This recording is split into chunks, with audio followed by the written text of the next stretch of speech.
So like I said, to hold all of this in place, once you start working on your little voice and you start making progress, you must stay accountable. And probably the most powerful way to stay accountable, whether it's a team, a family, a business, or most importantly in this case yourself, is by creating a personal code of honor, which is part of the topic of this book that I wrote as a Rich Dad Advisor book called The Team Code of Honor, which is a bestseller in multiple languages around the world. Why is the code of honor so important? Because it becomes a statement not only of you, but of your values, what you stand for. If you value love, if you value friendship, if you value support, if you value integrity and honor, then these are things that you want to set up rules that protect you. Remember I said earlier, when emotion is high, your intelligence tends to be low, correct? So in those moments, we don't think clearly. For example, when was the last time you were really upset? You said something that you regretted saying later because you were in a moment of upset? Have you ever done that? Of course you have. We all have. That's why you have a code of honor and a team to hold you accountable so that in those moments there's something that forces you to make the right decision.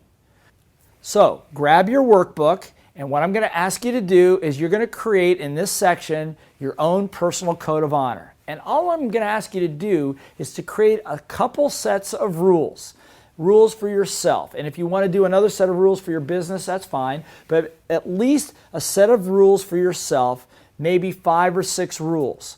Rules like I'm willing to take personal responsibility, no blaming, no justifying, no denying anymore. That would be a great rule to have. I'm willing to go to the gym 3 days a week. That's a great rule to keep if that's what you're looking for.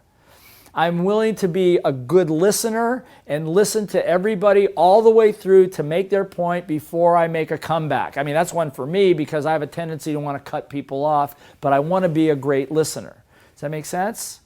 Tell the truth. Always operate with honor and integrity and honesty. These are rules these are rules for me, but you have rules for yourself. You know, my wife and I have rules in our relationship.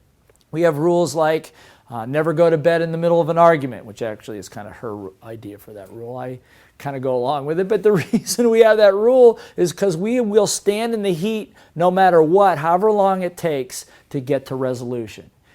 We have other rules, like there's no exit clause in our relationship. Now, I'm not saying that's for everybody, but that's in our relationship. We have that rule because we are not going anywhere. No matter what happens in our relationship, we will stick together and work it out.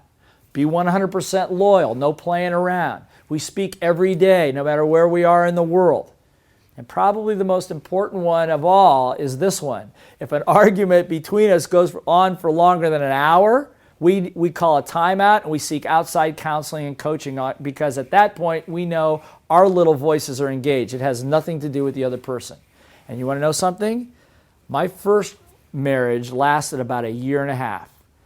My wife and I, at the time of us creating this program, have been married 26 years. 26 years. And you know why? Because we have a personal code that keeps our little voices in check and forces us to do the things that we know we want to do, that we know we got in relationship for. Create a code of honor for yourself. Create one for your relationship. Create one for your family, whatever's important to you, but at least for yourself. Post it someplace. Share it with somebody. Because you're going to break those rules sooner or later because we're all human. And when you do, you call yourself on it or you have your mate call you on it, whatever the case might be. Don't beat yourself up. Make the correction and move forward.